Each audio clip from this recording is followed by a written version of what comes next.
Okay, as we all know, wigs are really popular in the Lolita style right now. A lot of girls like to wear them, and I get a lot of questions about wigs.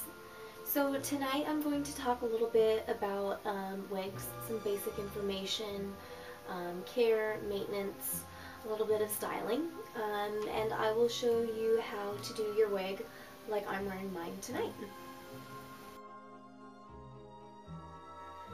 Okay, so when you're buying your wig, the most important thing on your mind is probably a really good quality for a good price. And I mean, of course, the best quality of wig that you're going to be able to get is a human hair wig. But those can be really expensive and probably out of a lot of people's budgets. So what you're going to want to look for is a good quality synthetic wig. And the best quality synthetic wig that I know of is Kanakalan fibers, some of which are actually heat resistant.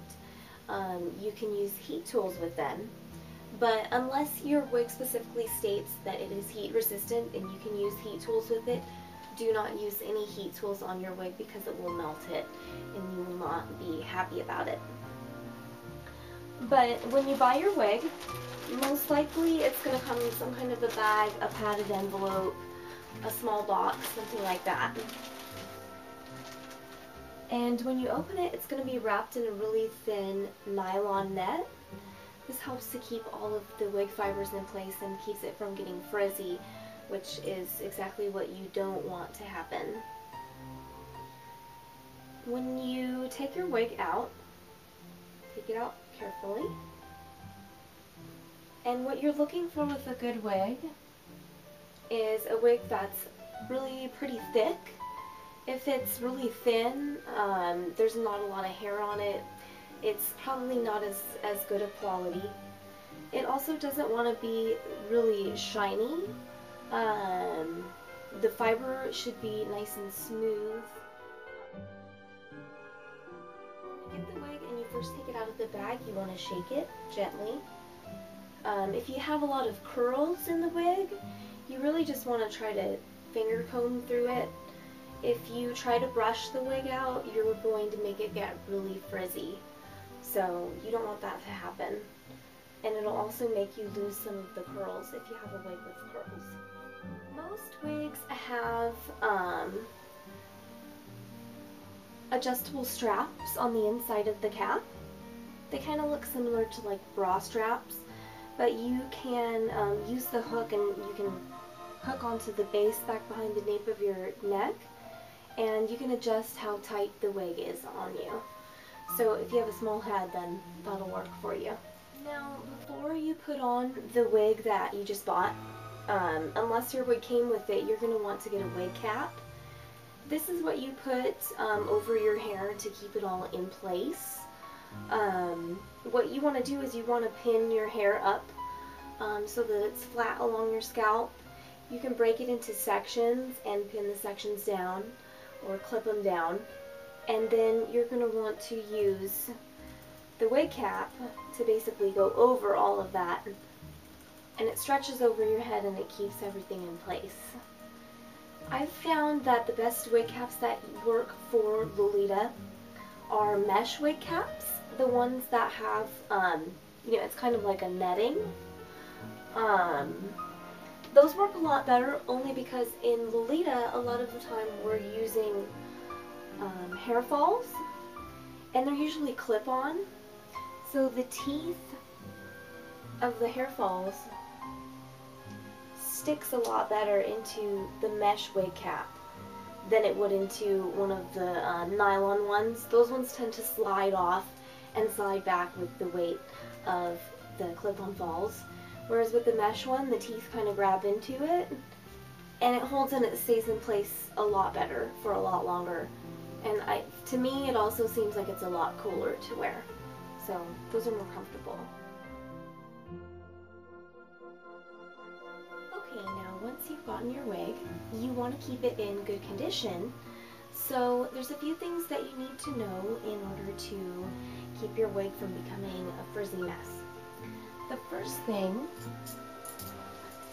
that you want to do is you never want to brush the curls out. You want to use a wide tooth comb, any kind of comb with really wide teeth, where you can brush the wig out without causing it to frizz.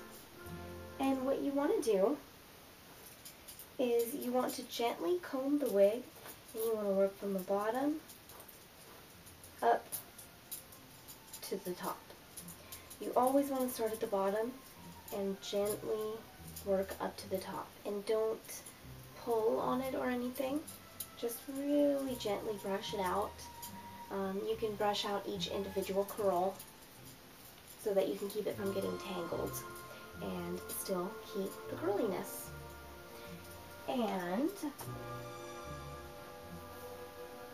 the next thing you'll want to do is, after you've had your wig for a while, you're going to want to wash it.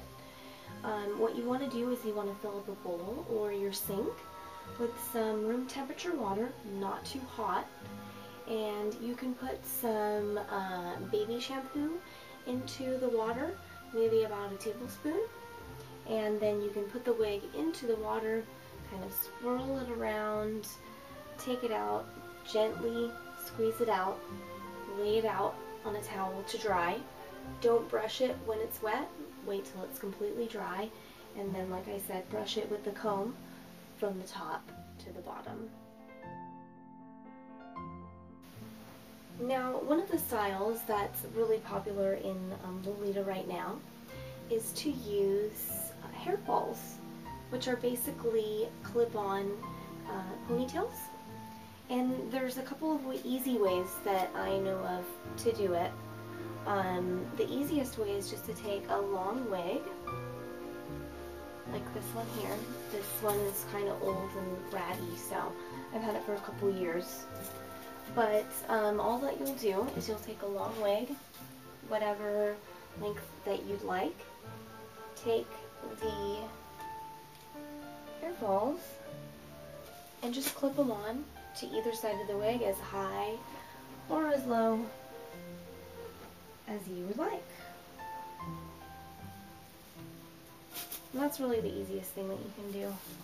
And that gives you a really cute style, like that. The way that I did mine tonight is a little bit different. Again, you take a long wig, you separate it into two halves in the back, and what you're going to do is you're going to twist the side, like that. It's kind of hard to do when it's not on your head.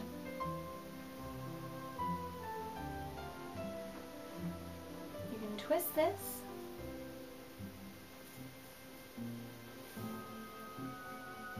now you're going to fold it up so that you have a little loop right there.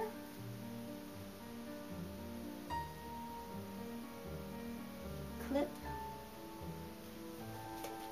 right down onto it, and then you'll take this part and kind of fluff it over, and you'll do the same for each side. Okay, and so that will give you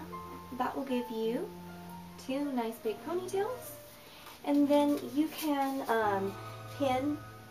use bobby pins and kind of pin the back over a little bit, tease it maybe, and so that it'll hide the netting on the back of the wig. And you have two big, nice, fluffy ponytails. When you buy your wig, the bangs probably aren't going to be trimmed to the exact length that you'll need on your face. The bangs usually come really long, and you'll have to trim them to be the right size for you. So you can either do it yourself, or if you don't feel comfortable with that, you can take it to a stylist who has some experience working with wigs, and they can easily trim the bangs for you.